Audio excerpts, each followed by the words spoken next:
Zane could feel the poems, taking form, shaping things. As he experimented, he imagined he could almost feel the power surging through the keys of the typewriter. It exhilarated him. But there was fear, too. If not for his young assistant Emil, he would have given it up. But Emil convinced him otherwise. He too had a way with words.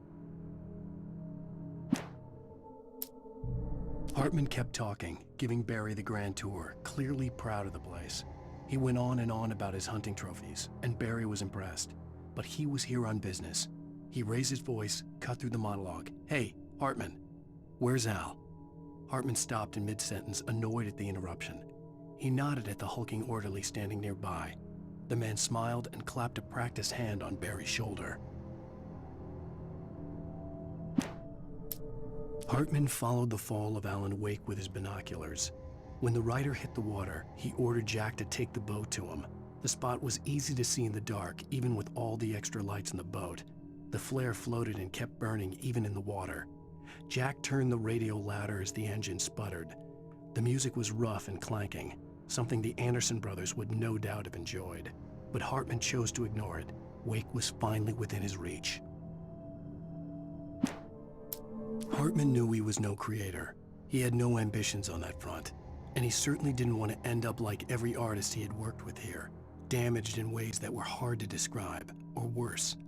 It was enough for Hartman to maintain creative control and provide direction, to be a producer. That was what most of these people were in need of anyway. Of course, suitable subjects were few and far in between. I stared at the Viking paraphernalia that littered the area, surrounding an unlikely centerpiece. A full-size stage complete with an impressive sound system with all the trimmings, including a dragon. It took a special kind of crazy to build something like this in a remote field. When the sky split open with a deafening boom and the music started blasting, it felt strangely appropriate. For the moment, Barry was just glad he had survived the fall. He had been separated from Al, and there was no easy way to climb back up. He told himself he'd be okay in the gloomy forest at night. He would just have to wait for a while for Al to find his way down. Barry turned when he heard the heavy footsteps and saw the movement. The man-shaped shadow lunged at him from the bushes, an axe held high. Barry screamed and threw up his hand. The world exploded. Mott knew that Wake was smarter than him. Wake had more money, a beautiful wife, everything. And Hartman said Wake was important. That made him better than Mott. But Mott was calling the shots now.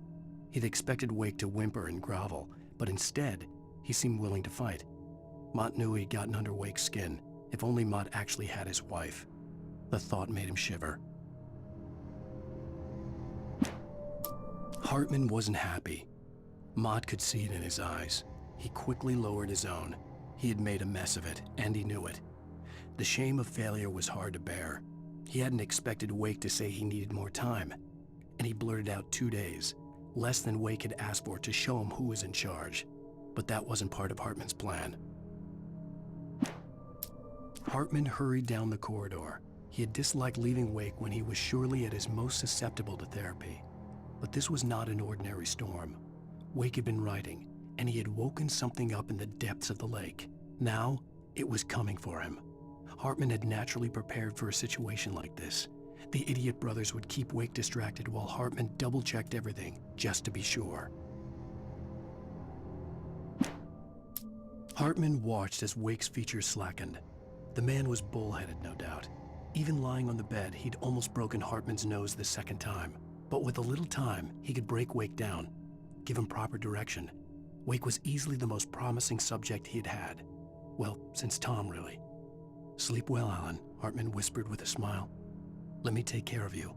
He sniffed hard to clear his throbbing nose, swallowed blood, and barely tasted it. Agent Nightingale stared at the passed-out rider. The man was sleeping off one hell of a night. Nightingale felt a stab of envy at Wake's oblivion, but he had a job to do. He put the gun to Wake's head and almost became a murderer. His hand shook and his throat felt tight and dry. Biting his teeth, he tried again to pull the trigger. He lost the nerve. Wake stirred. Nightingale would have to settle for an arrest. The storm raged on as the Anderson brothers walked unsteadily away from the clinic with the other patients in tow, knowing that this time they wouldn't return. The darkness around them seethed with horrors, but Tor and Odin were unafraid. Their eyes glinted with guile. They knew every secret path, and there was blood on their hands. They had fought these shades before. The dark presence followed the choreography laid out to it in the manuscript, growing stronger and stronger, moving like a storm from one scene of destruction to the next. But it was still bound to follow the story and chained to the dark place it came from. When the story reached the end it longed for, it would finally be free.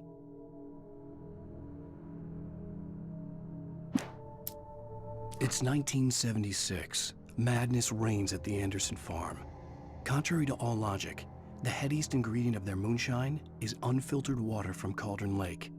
The Andersons feel like gods. Odin can't stop laughing. He contemplates cutting his eye out. Tor runs across the field, naked, shrieking, hammer in his hand, trying to catch lightning. Their songs have power. Something ancient is stirring in the depths, coming back. Again, Alice's screams rang in the stillness of the night. I saw myself run toward the cabin, flashlight in my hand. I followed my past self.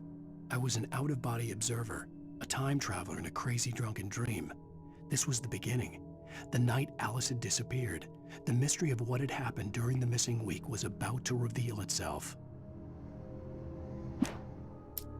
When he stopped the car at the Anderson farm, Walter felt relieved. Oblivion was close at hand. The brothers wouldn't miss a jar of moonshine or two in the booby hatch. But then he saw the man on the porch, and he knew who it was. Driving for his life and knowing it was useless, he didn't realize he was crying until he couldn't see the road for the tears. Hartman had never felt as anxious as during the week after Maud had managed to lose the Wakes. Their car stood by the path that had once led to Diver's Isle. Hartman thought about Thomas Ains's cabin in the depths. It was only a matter of time before Wake started writing. They had to be found, and fast. The moment he heard on the police radio that Sheriff Breaker had picked up Wake, he was already in his car driving toward town.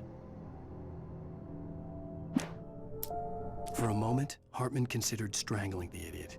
Mott was mean-spirited, but easily manipulated, an emotional infant who lived for his approval. Wake, by contrast, was a far more difficult subject. Mott had given him too much leash. In 2 days, who knew what could happen? Hartman would have to find a way to rein him in, and quickly.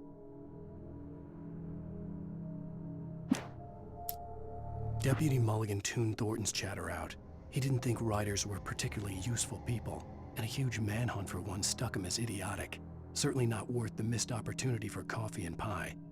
It wasn't even clear what the man had done, except run from them at the trailer park. Mulligan knew he wasn't alone. The sheriff's patience with the Fed was running out. As the deputies hauled Wake and Wheeler away, Agent Nightingale eagerly examined the stack of papers Wake had been carrying. It was incomplete, a collection of random pages, but there was enough. He saw his own name in there, among others. His hands shook with emotion.